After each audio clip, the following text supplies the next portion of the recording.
Welcome to 5 and 5. I'm David Bowles and I'm joined today by Ryan Janosevic, a security expert and the co-founder and Chief Operations Officer of Retrospect Labs. From your perspective, you spend your life clearing up people's cyber and data incident disasters. What are a few of the things that you wish they'd known the week before they met you rather than the week after? I think one of the key things that organisations don't realise is that no matter how big or small you are, you're a potential target. There's a range of different cyber hackers out there that are interested in your information, whether that's unique intellectual property that you're generating as a part of your business, or customer data that you hold on your network, or personal identifiable information about you personally. So that's things like your driver's license, passport number, home address, date of birth. That data all has value. My client list, and surely that's more valuable to me than anyone else. I mean, how do they make money out of doing that sort of thing? You'd be really surprised at the value of this type of data on the dark web.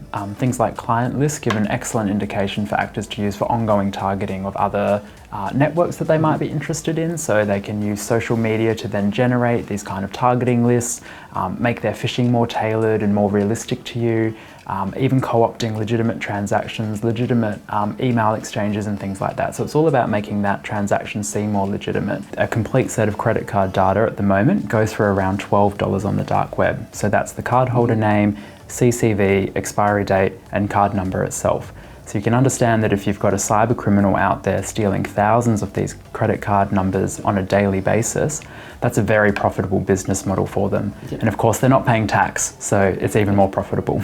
And I guess like most digital assets, you can just sell them again and again, so it's not like they only get the $12 once. That's right. So if we're looking at this from the perspective of the first half of 2020, what are the things that should be keeping a small law firm up at night? What are the current threats that they really need to be able to deal with? I think it's sad, but for the longest time, and it hasn't changed, phishing is the largest threat to most organisations, big and small, in Australia and globally. And so if you're after a transaction chain, you might target the client, you might target the firm for that sort of attack, is that right? Absolutely, yep. So they'll target whoever they can to get what they want. A really good example of a type of phishing attack is business email compromise. So that's when a hacker usually gains access to a network and then they use that access to send phishing emails to that organisation's customers, usually around payment of an invoice or requesting a funds transfer. Where you've got a potentially compromised email, it could come from the client, it could come at your end. What are some of the tools available to ensure that the money that they're after is not stolen? And it's a great point, isn't it? Because it's so hard to know what is a legitimate email and what's not these days. Gone are the days where you got poorly constructed emails that were so obviously a phishing or a scam. Now they're very professional. It's very hard to tell. So using tools like the PEXA key is an excellent way to kind of validate that information and make sure that you're not participating in a fraudulent exchange.